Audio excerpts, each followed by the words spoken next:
Have your sleeping medicine, honey. Is it night already? It's 9:30. What about the day? What about it? Was it a beautiful day? Was the sun out? Was it warm? Kind of warm. Clouds. Were there clouds in the sky? I suppose there were. I never was much for staring up at the sky all the time. I used to look up at the clouds a lot. If you stare at them long enough, they become things, you know? Ships, people, anything you want, really, if you stare at them long enough. I'll take your temperature now. Just one other thing. Well? When, nurse? When will they take the bandages off?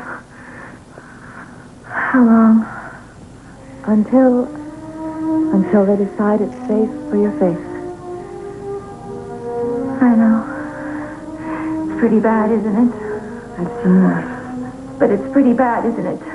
I know it's pretty bad. Ever since I was a little girl, people have always turned away from me. I can remember a child screaming when she looked at me. I never wanted to be beautiful.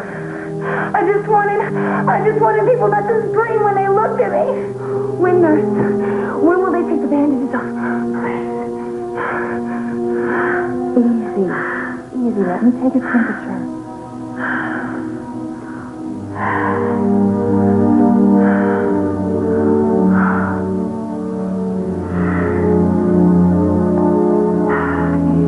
Maybe tomorrow. Maybe the next day. You've been waiting so long now, it doesn't make that much difference whether it's 2 days or weeks. Not does it?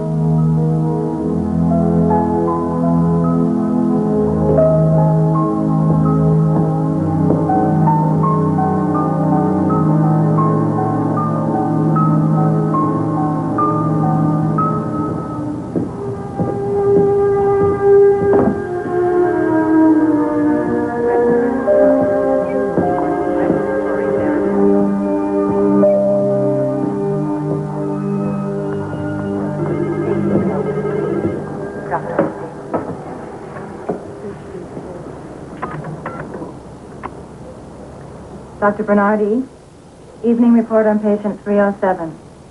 Resting comfortably, no temperature change. Thank you, nurse. I'll be right down. Ever see her face? 307. If it were mine, I'd bury myself in the grave someplace. You have been introduced to Miss Janet Tyler, who lives in a very private world of darkness. A universe whose dimensions are the size, thickness, and length of the bandages that cover her face. In a moment, we'll witness the removal of those bandages, and we'll see what's under them. Keeping in mind, of course, that we're not to be surprised by what we see, because this isn't just a hospital. And this patient, Janet Tyler, patient number 307, is not just a woman, because this happens to be the Twilight Zone. You're traveling to another dimension. A dimension not only of sight and of sound, but of mind.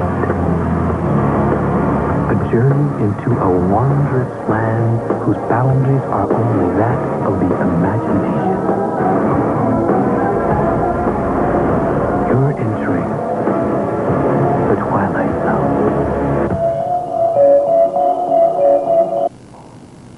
How about her blood pressure? 120/80. Good. Any thyroid reaction since the latest round of injections? Nothing out of the ordinary. All right. Nurse, you can come back at 11 and give her the usual sedative. All right, Doctor. Warm this evening, Miss Tyler?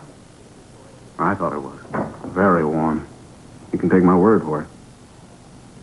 We'll have those bandages off you very shortly. I expect you're uncomfortable. I'm used to it by now. I've no doubt. This is your 9th? Is this your 9th procedure? The 11th. Sometimes I think I lived my whole life inside of a dark cave. There's kind of a comfort, though, living in a cave. It's so private. No one can ever see me. It's hopeless, isn't it, Doctor? I'll never look any different. Well, that's hard to say. Up until now, you haven't responded to any of our procedures. But there's no way of telling. Not until we get the wrapping off.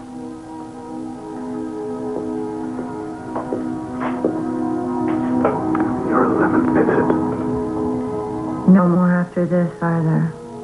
No more tries. I don't know what else we can do. Not without endangering your life.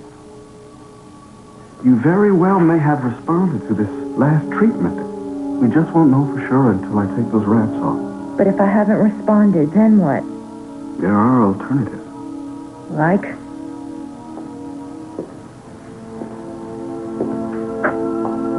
Don't you know? I know. You're not alone, Miss Tyler. You realize that, don't you? You're hardly alone. Many others share your misfortune. People who look much as you do. Now, one of the alternatives, should this last procedure prove to be unsuccessful, the state will allow you to live comfortably among those of your own kind. My own kind? It's a haven for people like you. Now, who knows? You might even like it there. It's not fair, Doctor.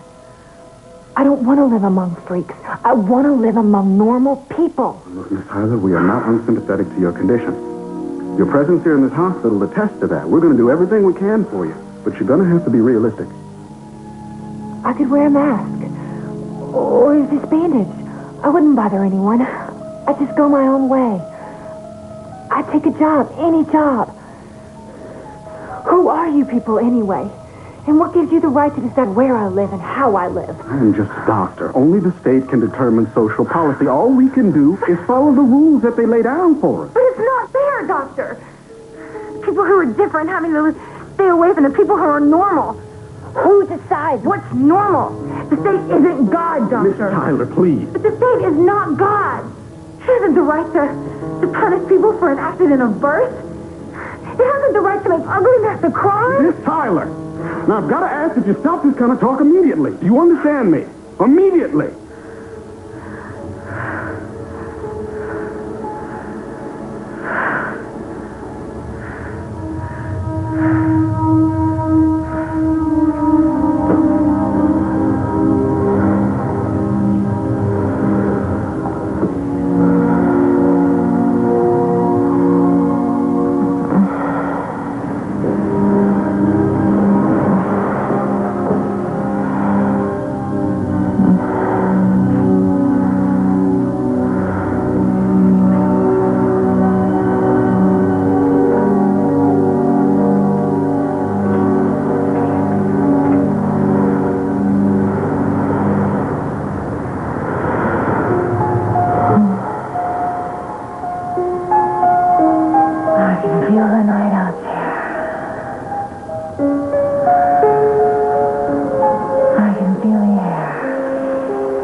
Off of me. Please take this off of me. Take it off!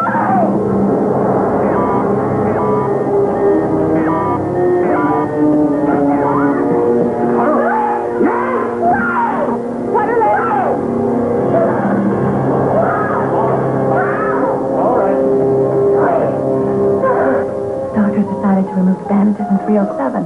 He wants to have the anesthetist stand by.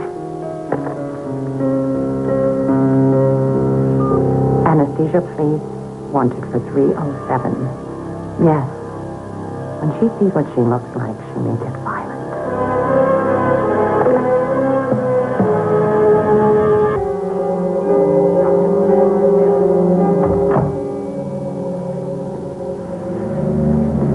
You look tired, Doctor. I suppose I am. You've been under a great deal of tension. I know how much it means to you, this case in 307.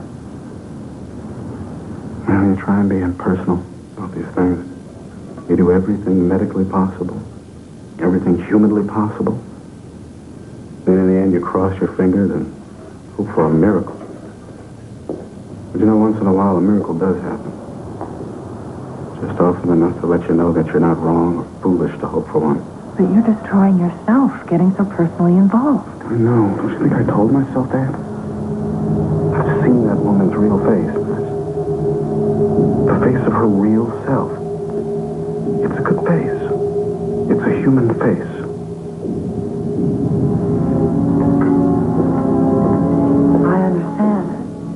I must confess, it's easier for me to think of her as human when her face is covered up. Why? Why shouldn't people be allowed to be different? Why? Doctor, please, careful. What you're talking. That is treason? This case has upset your balance, your sense of values. I'll be all right once the wraps are off. Once I know one way or the other. She's complaining about her legs. I'll be down. And now, ladies and gentlemen, our leader. Leader speaking about it again. Good evening, ladies and gentlemen.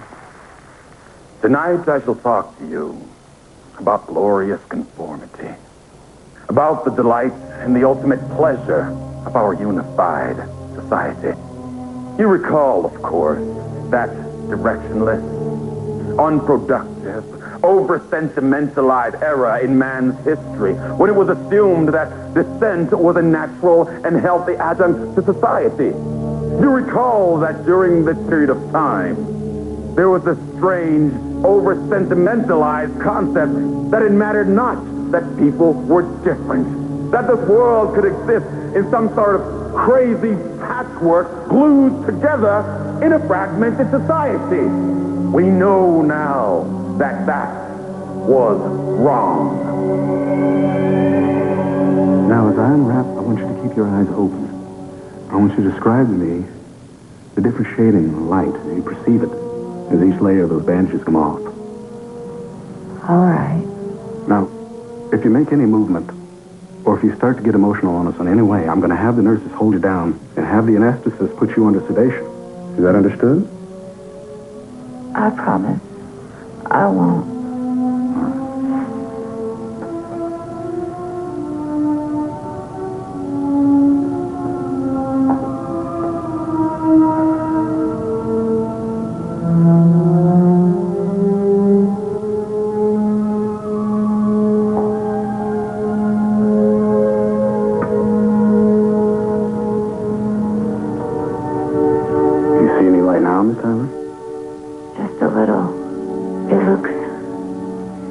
It looks gray.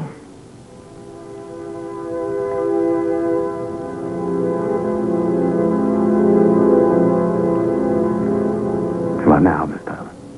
It's bright. Very bright. Good. I'm at the last layer now, Miss Tyler. I can see your outline. Just vaguely. But I can see you. Now I'm going to remove the last bandage, Miss Tyler. Do you want a mirror? No. No, thank you. No mirror. I want you to remember one thing, Miss Tyler. Are you listening? Yes, I'm listening. We've done all we could. If we were successful, all well and good. There are no problems. If, however, this final procedure has not achieved the desired results, keep in mind you can still live a long and fruitful life among people of your own kind. As soon as we discover these results, we can either release you or... Doctor? Yes. If I'm still so ugly, is there any other alternative? Could I be put away? Under certain circumstances, Miss Tyler, the state does provide for the extermination of certain undesirables. There are many factors to be considered, though, that bear on that decision. And under the circumstances, considering your age and your general physical condition, I doubt very much if we could permit anything but your transfer to a communal group of people with your disability. You'll make me go then? That'll probably be the case.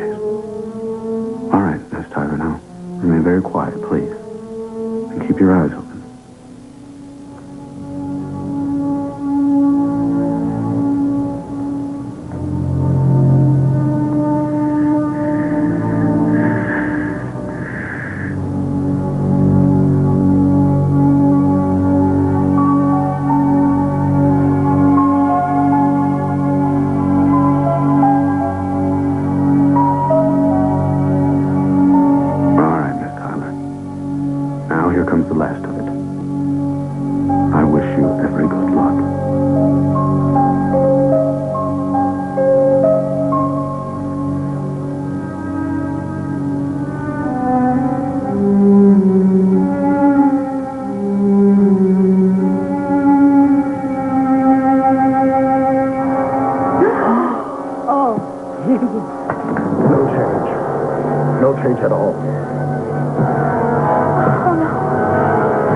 Needle, please.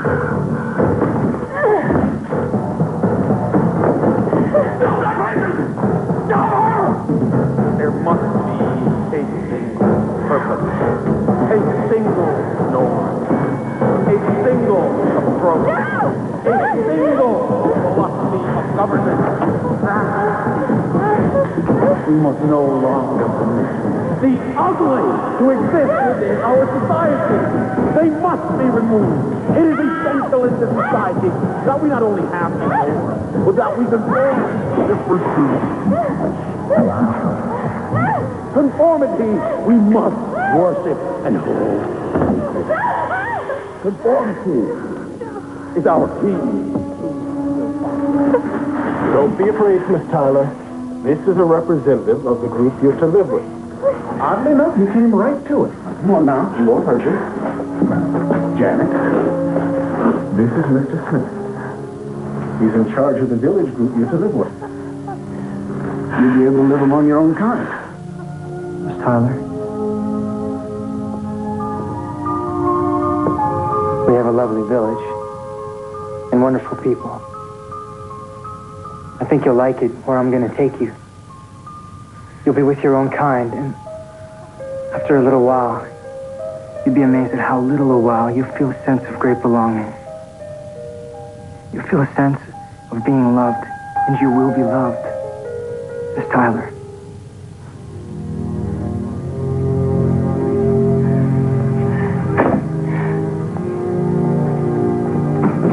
Miss Tyler, did you get your things now? We can leave anytime. Mr. Smith, Yes? why are some of us born so ugly? I don't know, Miss Tyler. I really don't know. But you know something? It doesn't really matter. There's an old saying.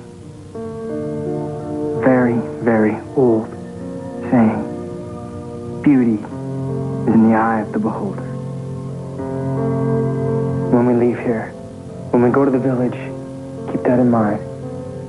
Try, Miss Tyler. Say it over and over in your mind. Beauty is in the eye of the beholder.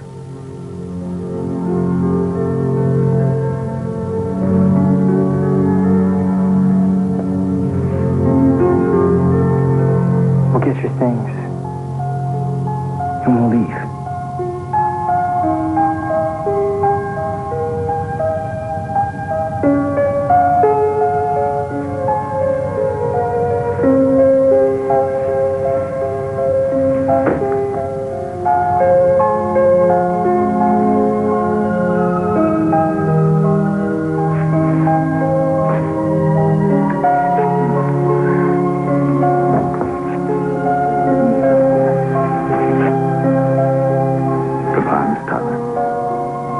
Now the questions that come to mind. Where is this place and when is it?